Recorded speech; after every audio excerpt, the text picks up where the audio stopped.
Już mi tej zimy tu woda zamarzła. Nawet w tej butelce, która tu stoi.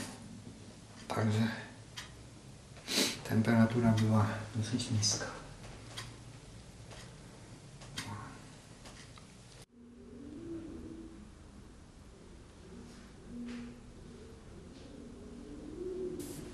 Z Powsinka szedłem do centrum piechotą, między innymi tutaj Belwederską, i przechodząc koło tego budynku minąłem go gdzieś ze 100 metrów dalej. Tak zaskoczyłem, że przeszedłem koło budynku wyglądającego na pustostan. I wróciłem tu, zauważyłem, że płot jest rozebrany, częściowo zniszczony. Wszedłem, budynek był otwarty, drzwi były niezabezpieczone. Wszedłem na teren, poglądałem. Postanowiłem tu przyjść na noc. Potem wróciłem do Powsinka, przywiozłem tam swoje takie rzeczy, które osobiste i śpiwór. No i to był tutaj ta pierwsza noc, która zanocowałem. Poza tym czasami możesz powiedzieć, że tak, kiedyś zdjęcia robię, że stań tu czy tu, bo chciałbyś takie ujęcie zrobić. To w takim filmie i tak jednak, jak to mówię, trochę scenariusza będzie.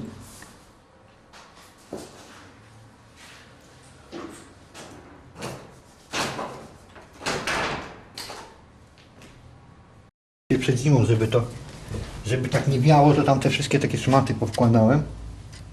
Tutaj szyby powybijane, to trochę tak pozasłaniałem. Odgrana się od mrozu. I wtedy to wygląda tutaj tak. Wtedy jest tutaj w sumie dosyć ciepło, bo jak wlezę tam w te szpargały, te wszystkie worki moje, to zaraz nachucham, jest ciepło. Mam tu jakiś jeden śpiwór i kołdrę.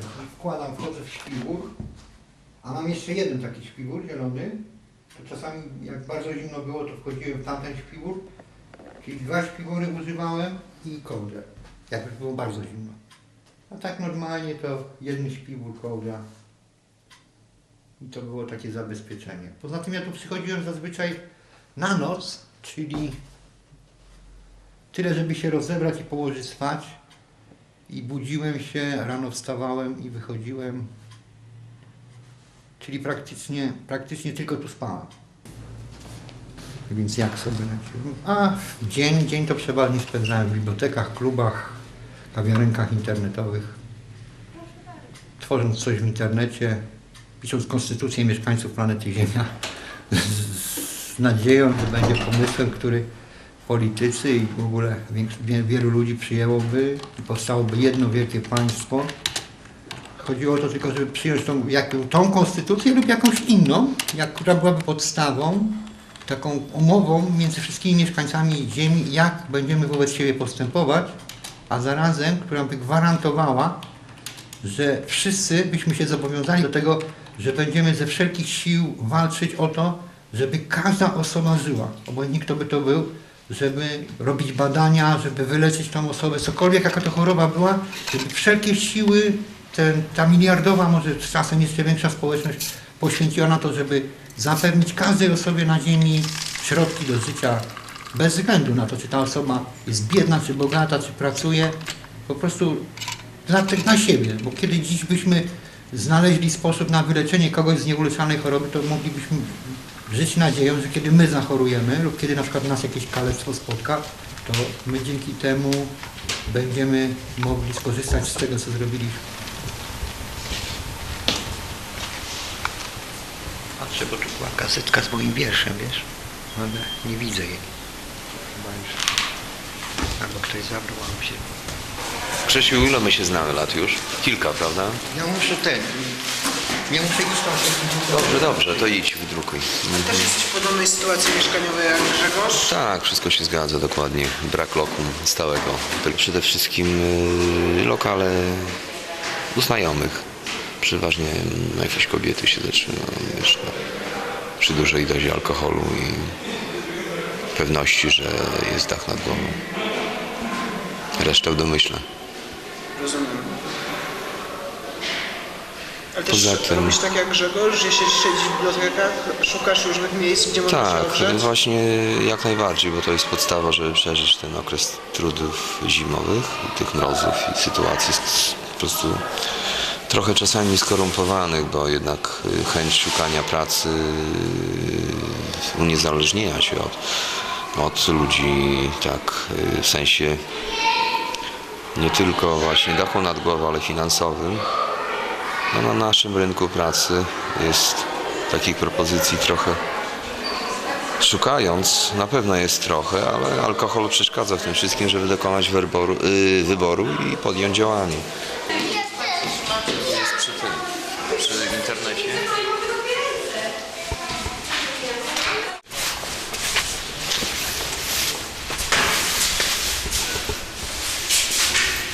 Powiedz mi, Grzegorz, co robisz? No te, które przygotowaliśmy konstytucję razem z tymi ulotkami, przynoszę teraz, tak jak to wcześniej robiłem i pewnie jeszcze długo będę robił. Wrzucam do skrzynek pocztowych. No tak to mniej więcej wyglądało od czasu powstania konstytucji, ale i wcześniej jeszcze jak różne tego typu, bo robiłem wiersze swoje, tak drukowałem, różne teksty, które takie moje propozycje zmian w zarządzaniu krajem. Co masz dzisiaj, Grzegorz, w planie? Planie dzisiaj minąłem Ciebie, spotkanie z Tobą A nie zapisałeś sobie, że to na 9 było? było poniedziałek 7 marca 2011 rok. O 8 śniadanie na Chorzej, ale podarowałem sobie, bo byłem za bardzo zmęczony, wstałem dopiero o 8:30. Pojechałem do Centralnej Biblioteki Rolniczej, wysłałem do Ciebie SMS-a. No i po tym jak mi odpisałeś, że jesteś pod kolumną Zygmunta, a ja Ci, że za 10 minut będę w bibliotece, no poszedłem do biblioteki. Przewidziałem czas dla Ciebie do 16. O 16 posiłek u sióstr zakonnych, o 17 do Centrum Informacji Europejskiej Ministerstwa Spraw Zagranicznych po plan wykładów, o 18:30 Coffee House. Gdybyś miał czas, mógłbyś tam przyjść, to tam co żeśmy rozmawiali.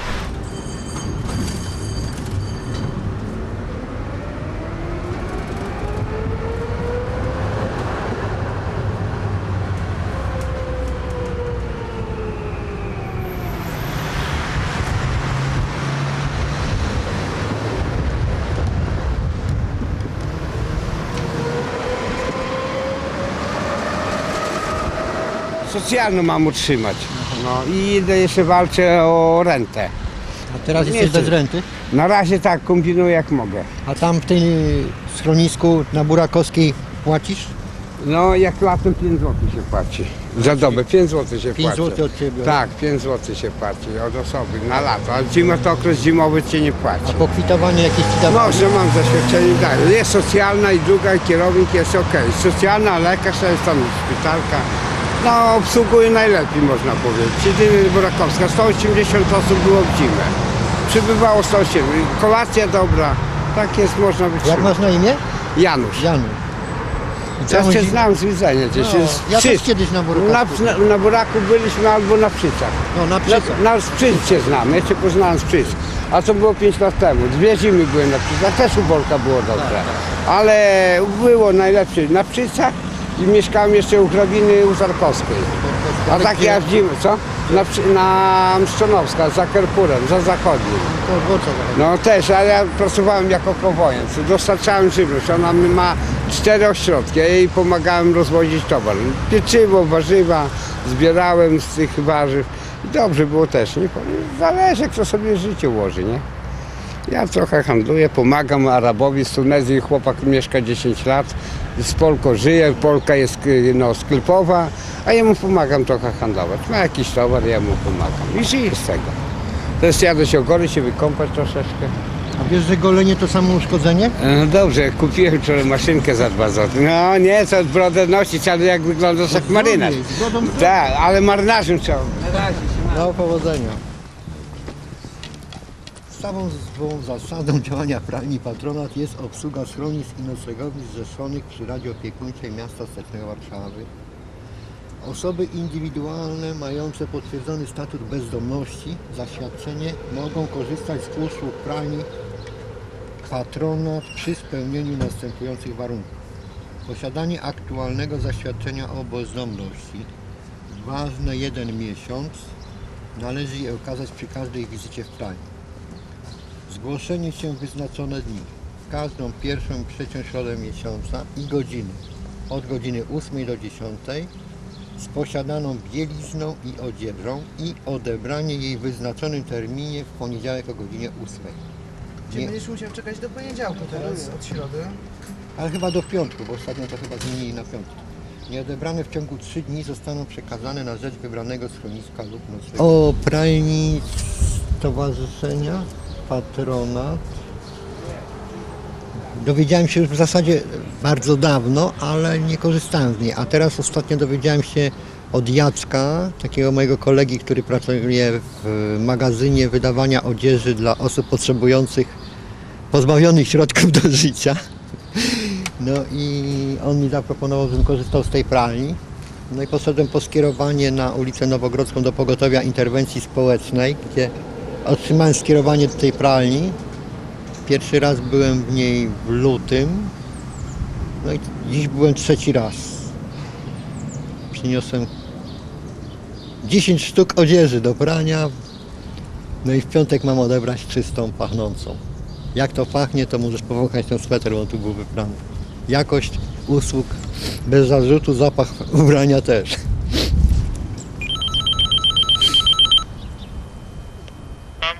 Dzień dobry. Dzień dobry. Społeczna kontrola humoru, można?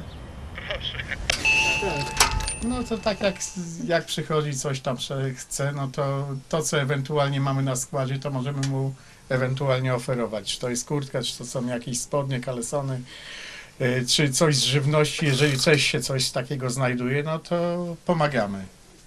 Przeważnie mamy tylko swoich podopiecznych, to jest dzielnica Mokotów, chociaż obsługujemy tak samo i inne dzielnice, bo nie na wszystkich dzielnicach są magazyny Polskiego Czerwonego Krzyża i obsługujemy też i inne dzielnice i przede wszystkim też bezdomnych interwencyjnie jednorazowo, co jest tylko takim małym bezpiecznikiem, gdyż jakby wszyscy bezdomni tutaj przyszli, to by nam wyczyścili to ogólnie, ale jak przyjdzie drugi, 3 raz, to ubrania są nie do przejedzenia. Pomagamy ile możemy. A Grzecha to już to jest porządny człowiek, to zawsze u nas ma kawałek i jedzenia i kawałek tam ubrania. To co Takie akurat. Upiększenie wnętrza. Upiększenie, także to akurat musi pasuje, robić. wiesz. Mi się przydała kurtka z kapturem, taka, mówisz wiosna, Mhm. ale taka, najlepiej jakby była taka czasami. Ciężka sprawa, takie wiesz, dresowe z kapturem to będą, ale żeby była... Zajrzę jeszcze do lodówki, co można. Dobre wrażenie. Kostki lodu 3. No. A masz whiskacza? A ma whiskacza? O! Nie. No to po co ci lód? Do wody. Nie, aktualnie nie mam nic. Dzisiaj coś damy radę, krzyknęła, Tak, że tak. jakieś jogurty Jakieś mają, jogurty ale... mają. Ale oni też wydają tak, jak im się to, wiesz, że nie podoba. A ja to mam jak mam. Dzisiaj pokazywałem panu Pawłowi, że mam na paczki świąteczne, ale to dla moich, dla mokotowskich. Jak się tak patrzy na ten magazyn, to tutaj się wydaje, że wszystkiego to dużo. No ale mówię, damskich. Damskich jest Damskich, bardzo. damskich. Nawet dziecinnych nie mam już za wiele, Tak wygląda na bo zagrożone. wybrali mnie i dziecinne. A wiesz, że Jola nie żyje? No, są troszeczkę No. Nawet nie wiemy, jak będzie jej pogrzeb, bo... Czy już nie wiadomo, czy już nie po Czy już pogrzebie? nie było, bo to OPS prawdopodobnie załatwia, bo córka To już jest, może być no. po, bo to jest chyba dużo więcej niż ty. No i poszła do dziadka, tego co się opiekuje i skończyła swój żywot. Tam u niego. No. Przyjechał tu do nas, wiesz, ciężko przestraszony i też mówi, nie ma kontaktu, nie ma z czego się dowiedzieć, jak gdzie pogrzeb. Tam ta córka przyjechała z ośrodka, wiesz, co była tam przechowywana z kierownikiem, zamknęli to wszystko i nikt nic nie wie.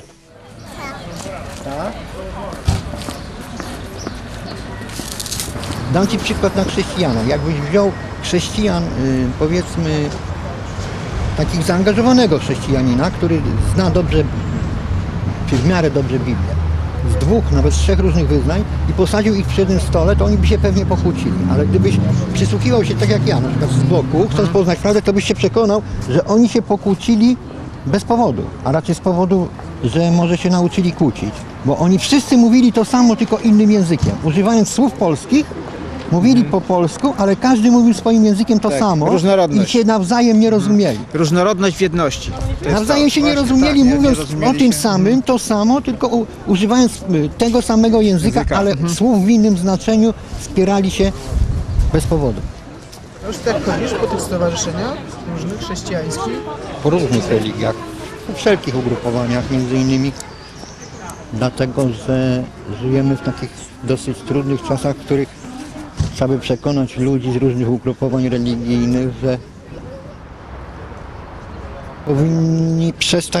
powinny przestać walczyć ze sobą te wszystkie kościoły, bo Bóg jest jeden. Próbuje przekonać ludzi, że miejsca jest dość we wszechświecie, żebyśmy mogli wszyscy żyć w zgodzie. I ci, którzy nie wierzą, i ci, co wierzą, i różne ugrupowania religijne i niereligijne. A poza tym poznaje ludzi w ten sposób, wiedzę o świecie, o tym, jak żyć, jak postępować.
Kiedyś stanąłem, tak, taki byłem troszeczkę przyłamany, bo mówię tak,